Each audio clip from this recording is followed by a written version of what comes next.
And we are rolling. All right, welcome back to Problem Solver Politics. I am your host, Cardin Ellis, with Cody the Oracle. Hey, everyone.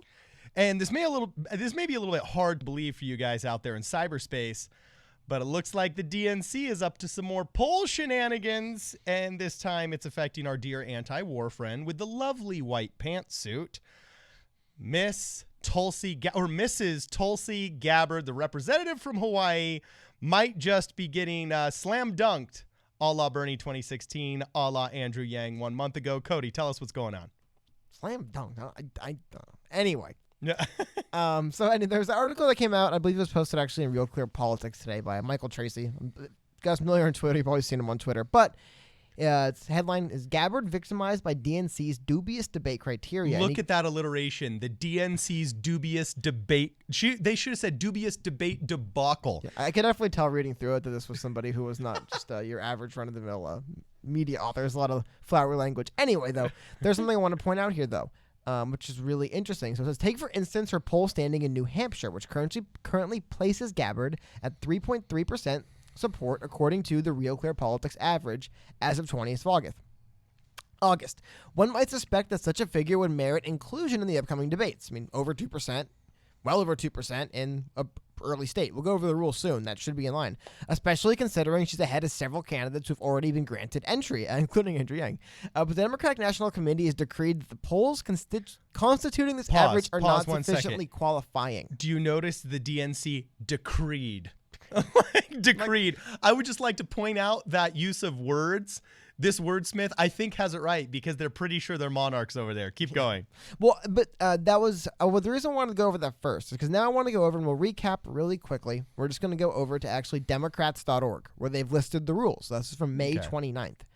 And when it comes to the polls, so each poll must be sponsored by an approved organization, which presently includes the following: Associated Press, ABC News, CBS News, CNN, Des Moines Register, Fox News, Monmouth University, NBC News, New York Times, National Public Radio, Quinnipiac University, University of New Hampshire, Wall Street Journal, USA Today, Washington Post, and Winthrop University. Any candidates for qualifying polls must be conducted by different organizations, or if by the same organization, must be in different geographical areas, and the DNC and its media partners reserve the right to add a Nevada-specific sponsor in the future. I don't know actually 100% where they've done with that.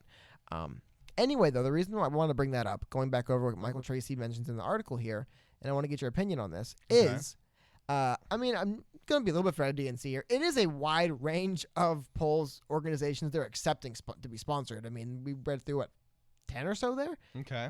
However, when you're actually looking at who's doing good in the state of New Hampshire, right, these early states, polls that are supposed to count, they're not looking at all those polls. So what makes the poll qualifying as DNC? We just went through it. Not appearing on that list, however, and we went through, like I said, there's a lot of different ones they're accepting. Not appearing on that list is the Boston Globe, which sponsored a Suffolk University poll that was published August 6th that placed Gabbard at 3%. And let me guess, she did really well. 3% would have been enough. It would have been qualifying.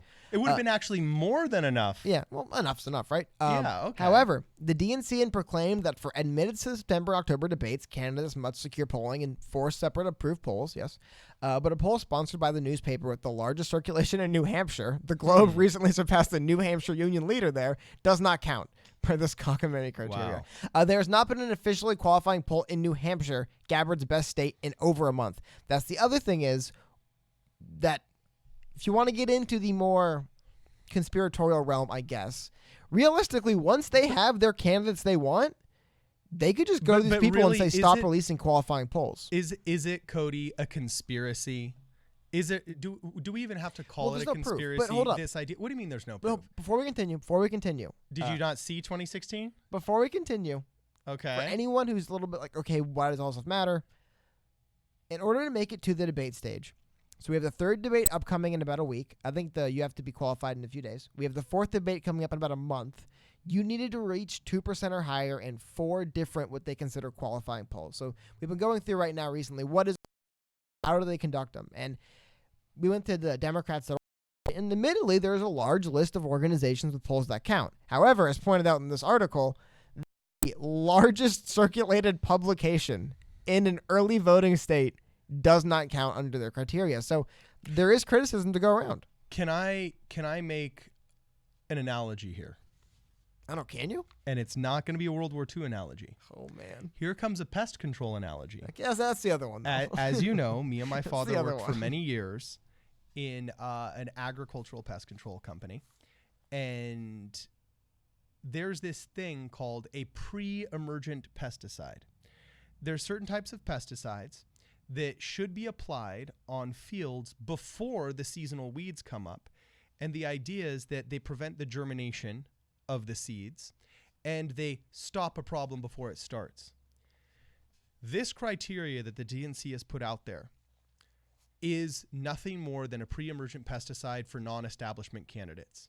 And here's why. It's too early, and it's completely hypocritical that the party of out-of-the-box thinking and the dog and the small guy, okay, is 100% discouraging out-of-the-box thinking, the outliers, and the small guy.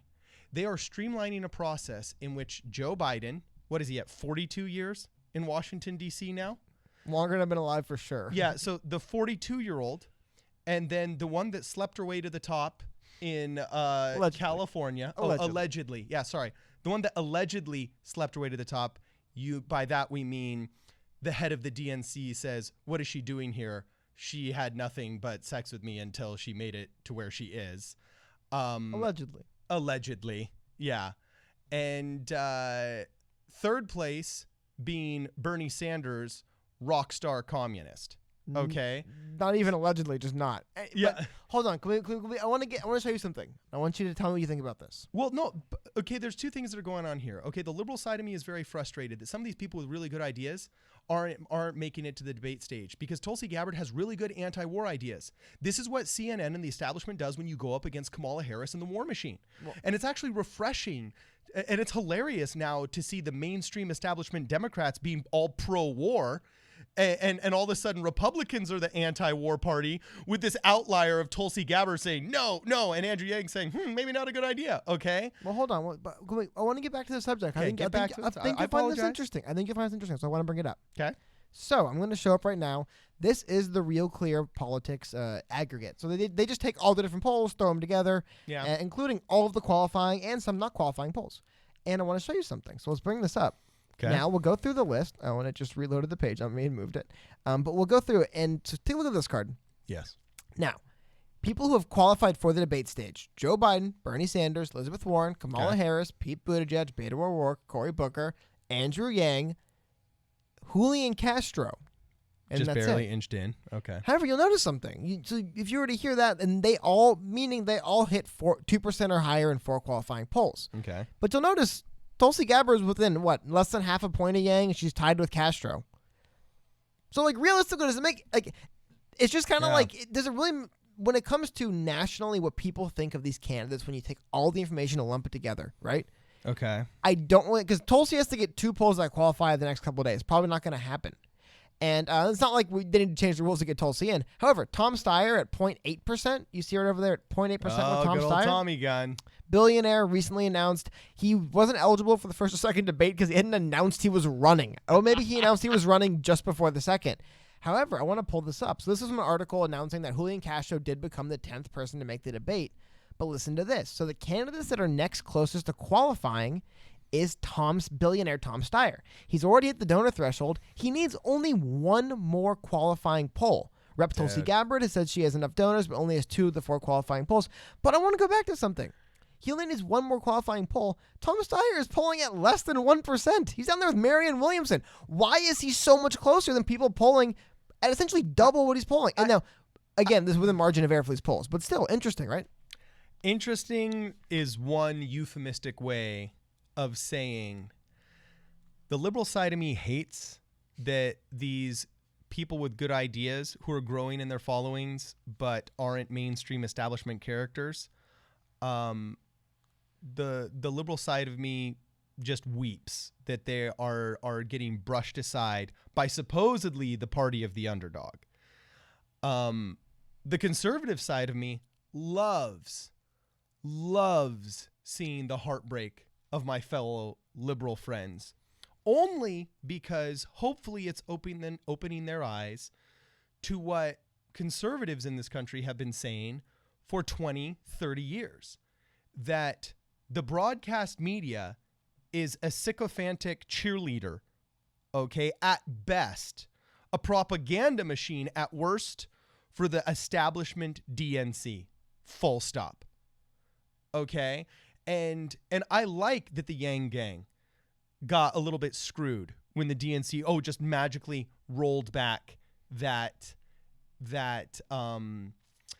fourth poll, because they finally got to see that, like, conservatives haven't been joking around when they're saying they're constantly maligned for no good reason. They could cure cancer and the media would still find a way to criticize it. Like, the media is corrupt, and now you're finally seeing it because it's happening to your guy. Obviously, I don't want to see the Yang Gang suffer. The Yang Gang is a positive, very cool, awesome range of great people, okay? But sometimes we have to suffer before our eyes are opened and we can see. And now it's happening to Tulsi Gabbard, just like happened to Andrew Yang. Unfortunately, Tulsi Gabbard doesn't have a Yang Gang. The Yang Gang basically mobilized and made it so that all of these polls qualified. So much so that in that Twitter poll we covered in the live stream yesterday, they crushed Bernie Sanders' crew in New York City, all right, like 3-1 in terms of who people like. So Tulsi, unfortunately, does not have a Tulsi Gang or a Tulsi ticket or whatever you would call her group of fans. You know what I'm saying? The Tulsi ticket. That'd be actually kind of cool. So I'll tell you right now, I have seen nothing from the DNC and their cooperation with CNN that would make me think CNN is anything other than the voice piece of what the director of the DNC wants them to say. Okay? We're going to cover some other things we've noticed in future videos where we've been seeing CNN manipulating everything from YouTube thumbnails to YouTube content on Andrew Yang, on Tulsi Gabbard, just so they're not as covered as much. And this is all exactly what conservatives have been saying for the past 10, 20 years, that, hey, these people won't even give us airtime. And if they do, it's airtime that gets interrupted, just like when Andrew Yang was interrupted so they could cut to a speech with who? Bernie Sanders. Bernie Sanders. Why? Because Andrew Yang, you're not our guy. Bernie is. Actually, Bernie's kind of. Bernie is their court jester, as Kamala is their queen and Joe Biden is their king. You know what I'm saying? That's the feudal makeup of court in the DNC. Why are you shaking your head? It's just not true. What do you mean that's not true? I as somebody, they want Kamala in there. Maybe like Kamala, but knowing, like I said, I would just say that you're somebody who, if I wanted to ask somebody, really, what is the inner workings of like the DNC and like this country today? No offense, man. It wouldn't be you I'd go to. Dude, the Podesta emails showed that they were straight up giving debate questions. Donna Brazil got busted for being in cahoots with the DNC and exchanging ahead of time what the questions are. Andrew Yang said this in the H3 podcast when he blew the top off the debates. I'm just, to be frank, I don't actually know who they want and don't want. It seems confusing. Because something else I want to highlight. It seems confusing. Kamala. Oh my gosh. Go watch Kyle Kalinski's. For all of you Kyle Kalinske fans out there, go watch Kyle Kalinski's takedown of CNN's Kamala propaganda. Just Google secular talk, CNN, Kamala propaganda. Their news pieces on Kamala Harris and her beautiful upbringing and her overcoming of her situation is straight up NAZI propaganda a la 2019. You did it. It only took 13 minutes, but you did it. 13 minutes, man. I just want to highlight this. So, once again, just going over the fact of like, is what the DNC is doing for their rules for the debates. We talked about this a couple times, but just with what's happening with Tulsi Gabbard, the fact that Tom Steyer is almost there. Wanted to bring this up again. This is old news now, but still worth looking at. It's from July 30th. Andrew Yang's campaign blasted the DNC for not allowing him to use two polls from the same source. Wow, nice headline. Not quite for fall Democratic debates. I pulled this up because I wanted to highlight this. This is a statement from Zach Grauman, who I believe is the campaign manager for Andrew Yang. And he says that less than 24 hours after we hit our fourth qualifying poll for the fall debates, the DNC has revoked our second qualifying poll. And he goes on to mention where, by DNC rules, Wall Street Journal, NBC, Fox, and Quinnipiac are approved orgs. So Yang is qualified for the fall debates. We disagree with the DNC decision and are disappointed. Quick recap, the decision was that there was an NBC and Wall Street Journal poll, and then an NBC poll done with, I believe, a company called SurveyMonkey. Okay. And they said those both just are counted as NBC polls. And it's something that in the article we pulled up earlier, the author goes through and brings this up, and he talks about here we go. Happened to Gabbard as well. So take also Gabbard's performance in polls conducted by YouGov. One such poll, published July 21st, sponsored by CBS, placed Gabbard at 2% in New Hampshire, and therefore it counts toward a qualifying poll. But Gabbard is polled at 2% or more in 5 additional YouGov polls, except these polls are sponsored by The Economist and not CBS. Since The Economist is not a sponsoring organization, it does not count. So that was the other thing I wanted to get into about this, is the idea of better way, actually. Is there a more fair way than using qualifying polls like this that you can think of? Well, here's two flaws. I could see that you want to use polls that are qualified and justified, right? Yeah, and you don't want them to be internal DNC polls because they're so corrupt they could just manipulate them. So you'd want them to be third-party polls. However, these third-party polls, I think, should be, instead of just waiting around for it to rain like a dry farmer who is hoping that someday the rain comes to water his crops so he doesn't starve to death. Sometimes you go a month between, quote, qualifying polls that include you as a candidate, and you can be starving for donations or starving for news cycle appearances if you're waiting for this. I think they should be third party, but if the DNC wants to not look corrupt, which I think would be on the top of their priority list after what they did to Bernie Sanders in 2016.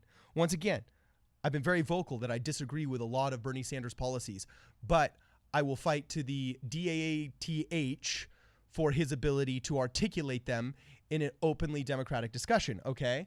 So if I were in the DNC, my first priority would be, how do I make sure that the nomination process is as transparent for the American people as possible, because the optics of 2016 were bad and we caught being corrupt, and I want the DNC to not be perceived as the corrupt mafia thug of leftist politics in America. So here's what I'm going to do. We're going to establish this criteria, and we're going to stick with that criteria. And if our criteria is based off of third-party polls, we're going to have a third-party poll. We're going to coordinate with the Wall Street Journal and say, okay, look, if we're going to use your polls and make your polls a qualifying poll that people pay attention to and gets you more views and gets you more advertisers, then guess what? You have to be doing one every 2 weeks until we decide who our nominee is.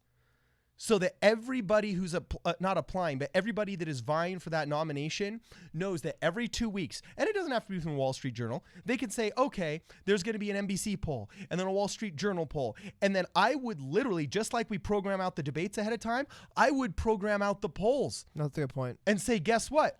You know what? You didn't qualify for this one. Well, that's fine, because the Monmouth poll comes out in a week. The Rasmussen poll comes out in 2 weeks, and the Pew Research poll comes out in 3. You got 3 more chances to actually see if you qualify. And that's going to neuter the accusation of corruption, neuter the accusation of unfairness, and neuter the accusation of, you know, just railroading these smaller candidates, and give them something. I'm a creative guy. Creative people need structure. Guess what? So do candidates. No, I also like the idea, like you said, of just knowing ahead of time. Because remember when, for example, we were very closely following just Andrew Yang, especially, like I said, when the whole shenanigans happened with the DNC overruling the poll and a lot of stuff, watching very closely. And there is a sense of, like, for the most part, they don't let anyone know when. Hopefully the campaigns know better than we do. It was hard to tell just as a citizen. Maybe the campaigns know better. But, like, yeah, when exactly is this next poll coming out? How many more are coming out? There's some concern. Like, maybe they'll just say, you know, we're comfortable with the field. We're just not really we're going to go to those organizations and say, hey, like the ones that the qualifying polls, like, cool it, just do polls with other organizations. But again, that's going to collusion work. But what I have on the screen right now, I want to highlight, speaking of polls, right? We'll turn this into a little impromptu mini poll video. So, Cardin, I want you to take a look at the screen, right? By the way, I loved your use of the word collusion. I'll tell you right now, I think it's hilarious that there is more evidence for the collusion between CNN and the DNC than there ever was for Donald Trump. Okay. How hilarious is that? But, to be frank, I don't care. But look at this graph and tell me what you noticed. And what's the most recent trend in this graph? So it just struck me as odd. Harris exploded. No. She's the orange one that blew up a ton, right? This is July. The most recent point is here. Oh, you mean how everybody's gone down, but then one purple line has gone up? Yeah. Yeah. All of the front runners have dipped considerably. Well, because the internet is kicking in, and this is what's hilarious. But it's fascinating. It's all of them. Those people have to go somewhere, correct? Or are they going undecided? Are they all diffusing?